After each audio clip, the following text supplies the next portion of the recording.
You will hear a number of different recordings, and you will have to answer questions on what you hear. There will be time for you to read the instructions and questions, and you will have a chance to check your work. All the recordings will be played once only. The test is in 4 sections. Write all your answers in the listening question booklet. At the end of the test, you will be given 10 minutes to transfer your answers to an answer sheet. Now turn to section 1 of your question booklet.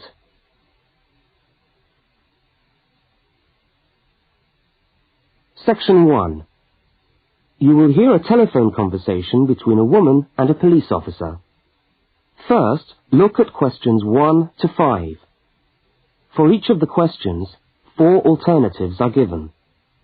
Decide which of the alternatives, A, B, C, or D, best fits what you hear on the tape, and circle the appropriate letter.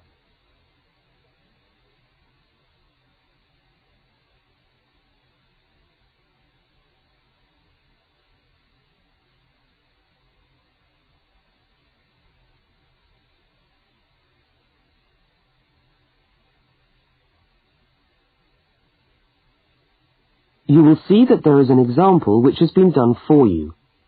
On this occasion only, the conversation relating to the example will be played first.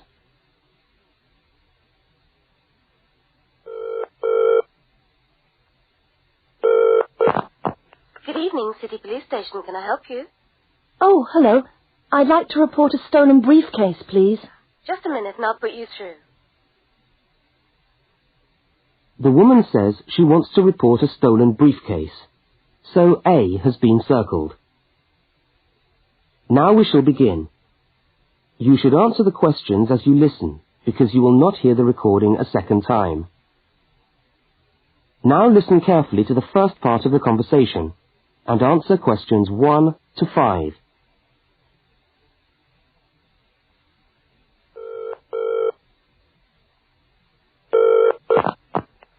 Good evening, City Police Station. Can I help you? Oh, hello. I'd like to report a stolen briefcase, please. Just a minute and I'll put you through. Lost property, can I help you? Oh, yes. I've had my briefcase stolen. Okay, I'll take some details. Tell me what it looks like, first of all. Well, it's a soft leather one, you know, not a heavy box type like a man's. And how does it close? It's got buckles at the front, 2 of them. They're gold-plated ones. Fine. Was it locked? No, I'm afraid not. Never mind. Any distinguishing features? Pardon? Any marks or badges on it that make it stand out? Only the brand name. And where's that? It's on the back, at the bottom in the left-hand corner. It's saggy. Oh, and there's a scratch. It's quite bad, but small, directly above the brand name. I did it recently, putting it on my bike. I've got that. So, what did you have inside the briefcase? Well, all my papers from college. It's so frustrating, but thank goodness for computers. I haven't lost them completely. Yes, you're lucky. I had my wallet in my pocket, so I didn't lose that. But there were also my pens, which I got for my birthday, and a novel I was planning to read on the train. Right. Where exactly did you lose the briefcase? Well, I couldn't believe it. I was standing on the platform. It was right next to me. You were holding it? I'd just put it down on the floor, but I could almost feel it beside me.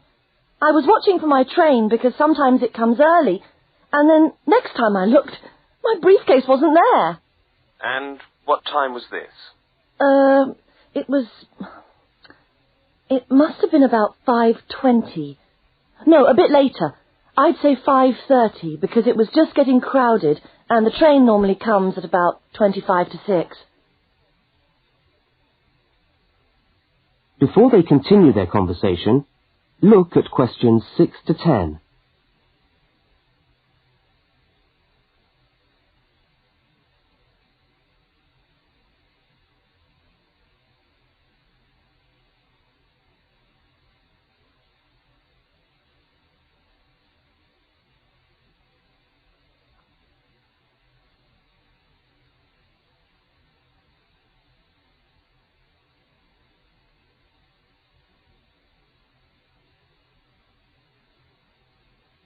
As you listen to the rest of the conversation, complete the form by filling in the numbered spaces 6 to 10.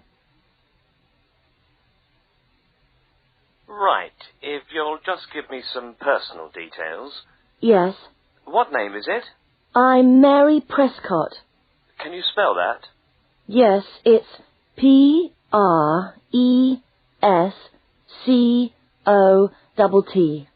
And your address? Flat 2, 41 Fountain Road, Canterbury. Fountain Road. Yes, number 41. And have you got a contact telephone number? Yes, it's 752239. 752239. Fine. One last question. What would you say the value of your briefcase is? Including the contents? Yes. Just a rough estimate is fine. Oh, I'm not sure. Well, the briefcase itself is quite new. I bought it last month for £40. I suppose about £65. The contents are worth about £20 or £25 at least. That's fine. Well, if you could come down to the station tomorrow, you can sign this form and have a look at what we've got here. Okay, thanks. Bye. Goodbye.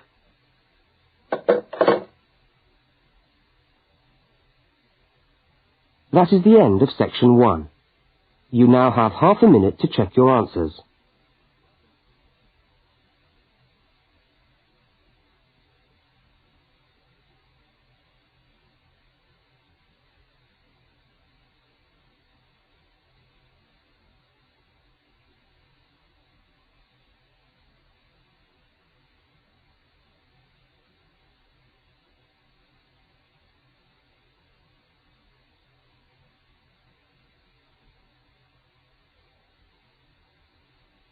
Now turn to section 2.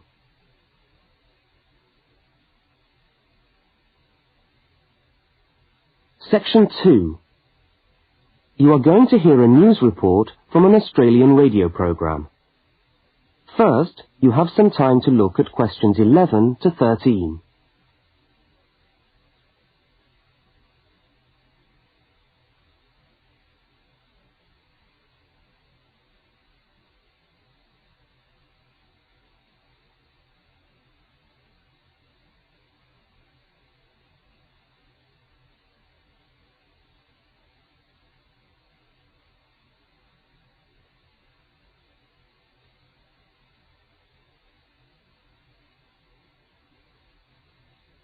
Now listen to the news headlines and tick the 3 other items which are mentioned.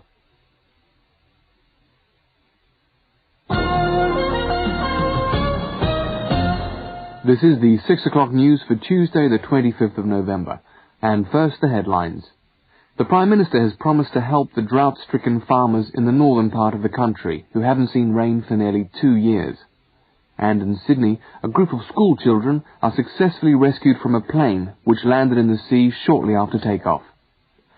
Transport workers are on strike in Melbourne over a pay claim, and the strike looks set to spread to other states. And on a fashionable note, there's to be a new look for the staff of Qantas, Australia's national airline. Now you have some time to look at questions 14 to 21.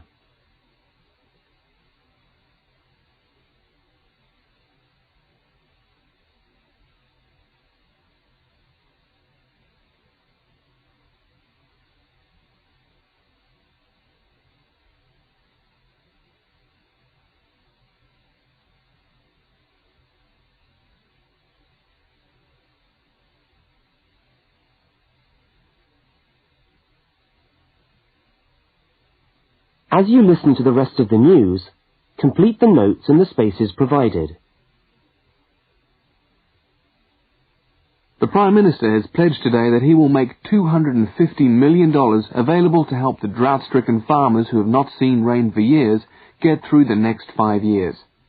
Money that was to have been spent on the restructuring of Sydney's road system has been reallocated to what the Prime Minister described as a more worthy cause. Farmers are to receive financial assistance to help see them through the worst drought in over 50 years. Many farmers feel that while the money is welcome, it has come too late to save them and their farms from financial ruin, and are angry that the government did not act sooner. A group of school children who were travelling in a privately chartered aeroplane from Sydney to Queensland to take part in a musical concert found themselves swimming for the shore when their aeroplane had to land in the sea just 3 minutes after taking off from Sydney Airport. The pilot managed to bring the aircraft and its 50 passengers down safely in the calm waters of Botany Bay, where boats and pleasure craft were able to come to the rescue of the boys. The fact that it was a weekend meant that there were hundreds of boats in the bay enjoying the good weather, and this undoubtedly helped the rescue operation. "We owe our lives to the skill of the pilot," said one of the boys, but the pilot replied modestly that it was all part of a day's work. However, all their musical instruments were lost, and they never got to play at the concert. That is the end of section 2. You now have half a minute to check your answers.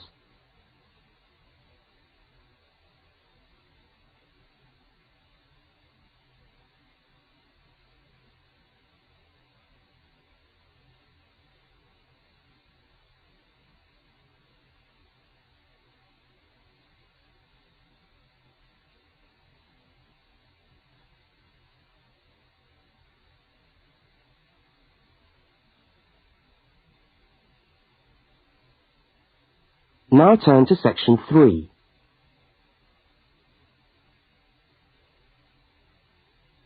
Section 3.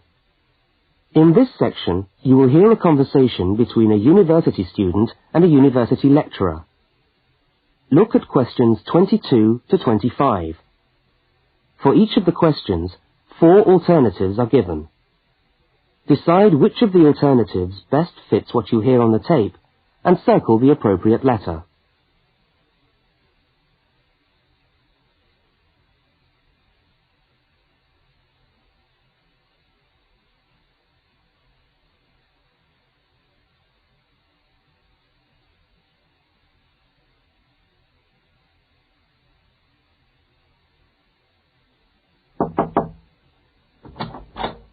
Hello. Can I come in? Oh, yes, come in. How can I help you? I was looking for the economics office. I've been all over the arts faculty building looking for it, but I could only find the School of Accounting and Economic History. Is this the right place? Yes, this is the School of Economics. Oh, good. I'm a new student, and I was wondering if someone could give me some information. Well, I might be able to help. I lecture on that program. What do you need to know? Oh, quite a few things, actually. Firstly, how many lectures a week do I have to attend? Well, the Economics 1 course is a double unit. So there are 2 lectures a week and 1 tutorial. Oh. The lectures are scheduled for Tuesday and Thursday. What time? Let me see. This information is all in the handout, which you should have received yesterday at the orientation meeting. Was there a meeting yesterday? I didn't know about that. No one mentioned... Yes, there was. But never mind.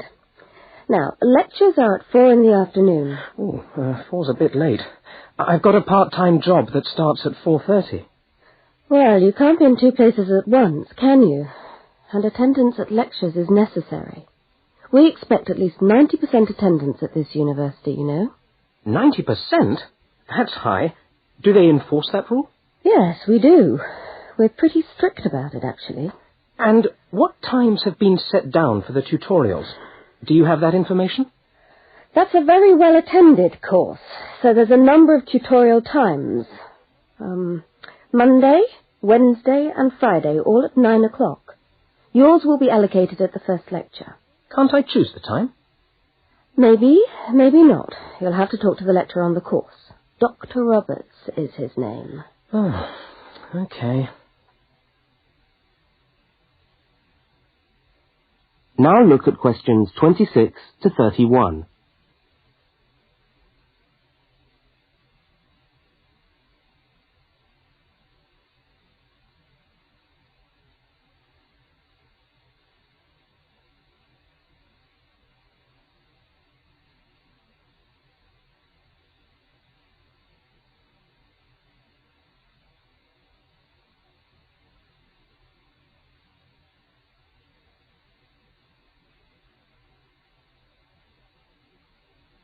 As the conversation continues, complete the notes in the spaces provided. Anything else I can help you with while you're here? Well, yes, actually. Do you know what the course requirements are? I mean, how much work is expected for this course? Well, you have to complete a tutorial paper. What does that involve?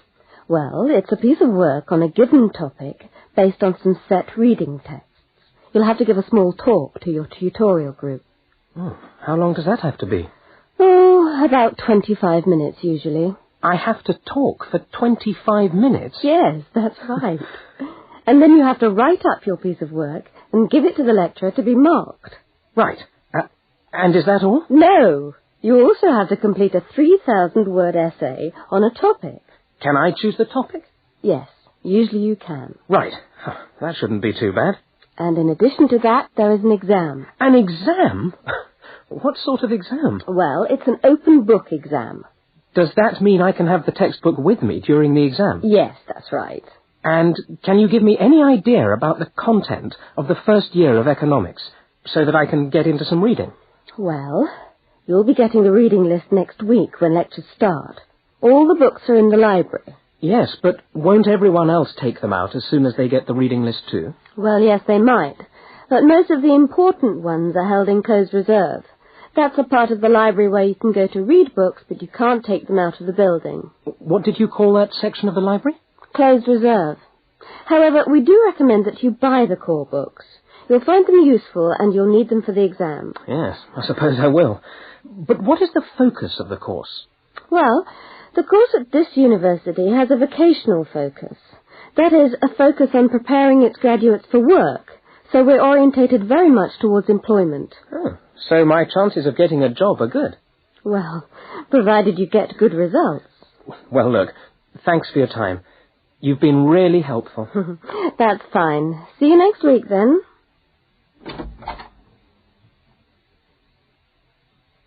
That is the end of section 3.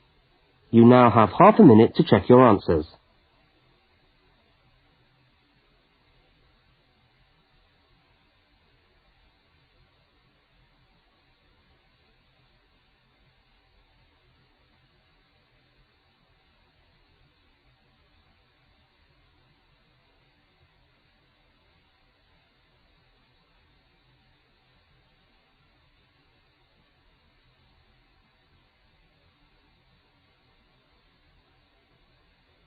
Now turn to section 4. Section 4. You will hear a talk given by a university lecturer about the structure of the university. First, look at questions 32 to 36.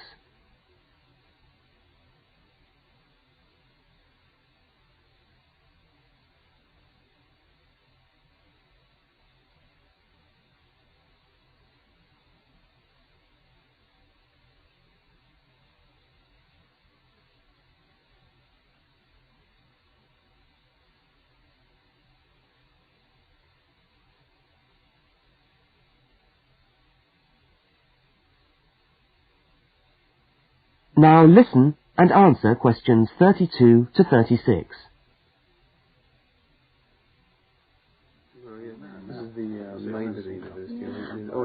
Good morning and welcome to the University of Westlands. My name is Marcia Mayhew and I'm the coordinator of the Bachelor of Social Science degree. This morning I'd like to tell you about the structure of the university and about some of the requirements of the degree that you're about to enter. The Bachelor of Social Science is in one faculty within the university. That is the faculty where I work, known as Arts and Social Sciences. Here on this campus we also have the faculties of Architecture, Law and Science and Technology, among others.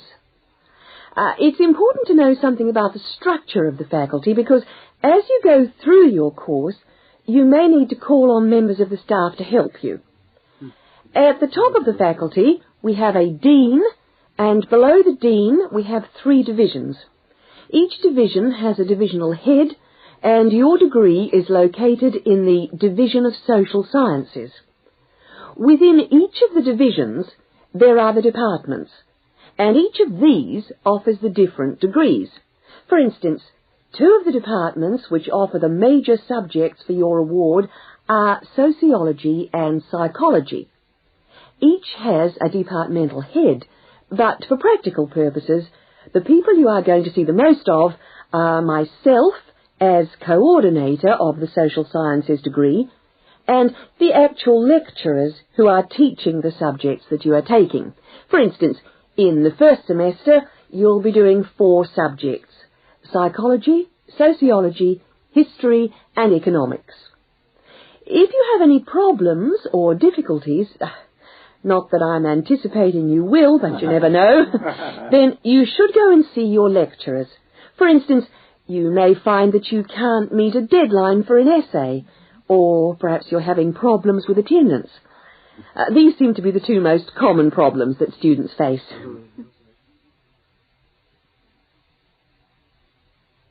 Now look at questions 37 to 41.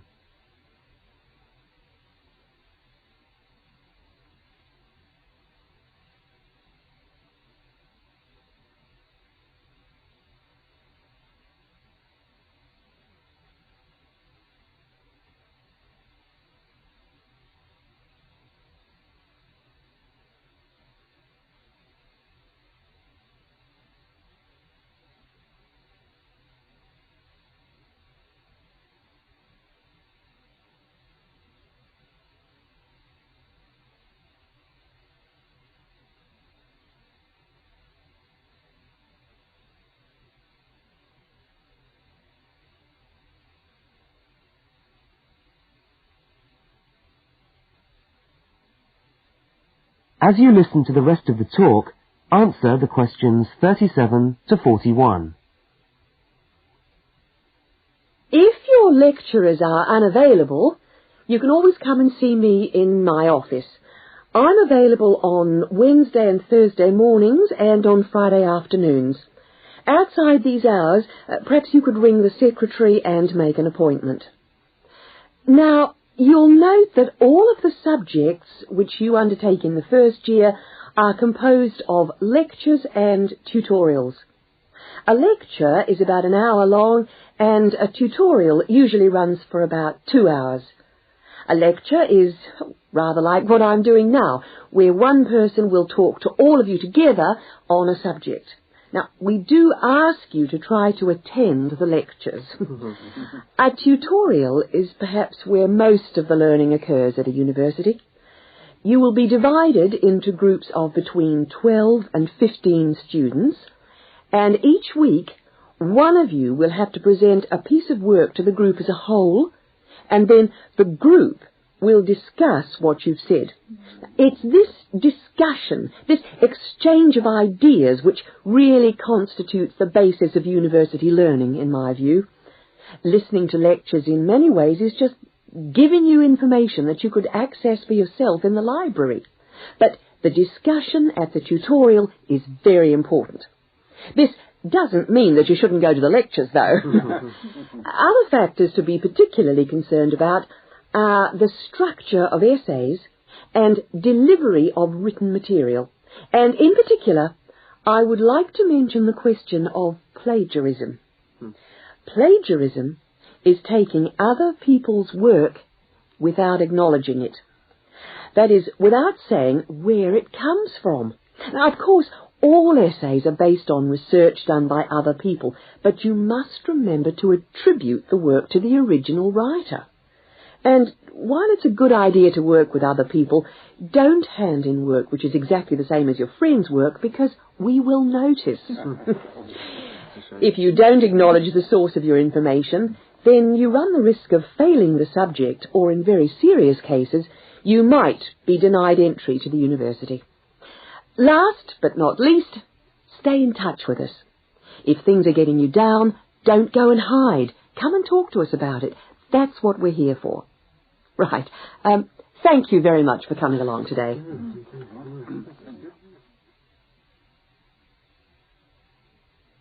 That is the end of section 4. You now have half a minute to check your answers.